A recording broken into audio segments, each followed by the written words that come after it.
छात्रों, science and technique में आज मैं आपको बताऊंगा स्फेरिकल मिरर यानी गोलीय दर्पण के बारे में। समय न वेस्ट करते हुए वीडियो स्टार्ट करते हैं। आइए सबसे पहले जान लेते हैं गोलीय दर्पण की परिभाषा। गोलीय दर्पण कांच के खोखले गोले का काटा गया एक भाग होता है जिसके एक तरफ यानी एक तल पर पारे या चांदी की कलई करके उसके ऊपर आयरन ऑक्साइड का लाल पेंट कर दिया जाता है और जो दूसरी तरफ दूसरा तल होता है वो परावर्तक होता है और जो चमकदार होता है और जहाँ से किरणें परावर्तित होती हैं। और ये प्रकार में दो प्रकार के होते हैं, पहला अवतल दर्पण और दूसरा उत्तल दर्पण। तो पहले स्टार्ट करते हैं अवतल दर्पण।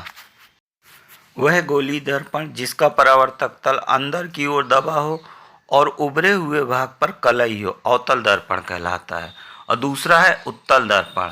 वह गोलीय दर्पण जिसका परावर्तक तल उभरा हुआ हो और अंदर दबे हुए भाग पर कलई हो उत्तल दर्पण कहलाता है। आइए अब जान लेते हैं गोलीय दर्पण से जुड़ी हुई कुछ परिभाषाएं। नंबर 1 पर दर्पण का ध्रुव।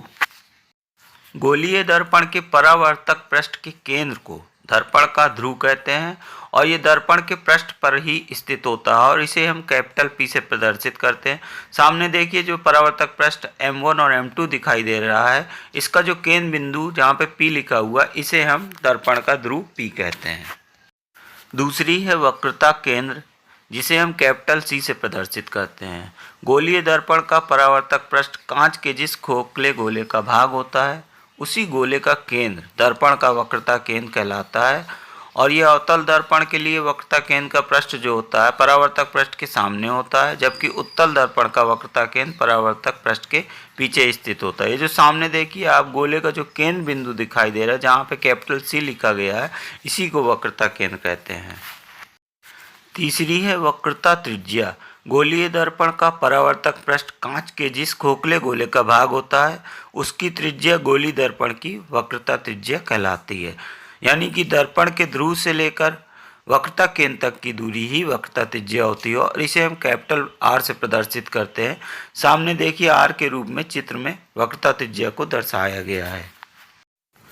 चौथी है मुख्य अक्ष यानी प्रिंसिपल एक्सिस।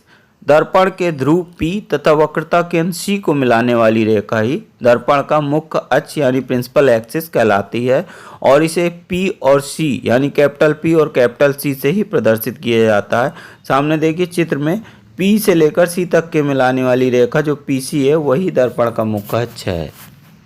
पांचवी है मुख्य फोकस यानी गोलीय दर्पण के मुख्य अक्ष के समांतर जाने वाली आपतित प्रकाश की किरणें दर्पण से परावर्तन के बाद मुख्य अक्ष के जिस बिंदु पर जाकर मिलती हैं यह मिलती हुई प्रतीत होती हैं, उसी बिंदु को दर्पण का मुख्य फोकस यानी प्रिंसिपल फोकस कहते हैं और इसे हम कैपिटल F से प्रदर्शित करते हैं। अगली है फोकस दूरी। दर्पण का ध्रुव P और वक्रता केंद्र C के बीच की दूरी को फोकस दूरी कहते हैं और इसे स्मॉल f से प्रदर्शित करते हैं। छात्रों अगली वीडियो में आपको बताऊंगा कि दर्पण द्वारा प्रतिबिंब बनाने के 3 नियम कौन कौन से होते हैं। तब तक के लिए धन्यवाद। यदि वीडियो पसंद आया तो सब्सक्राइब कीजिए।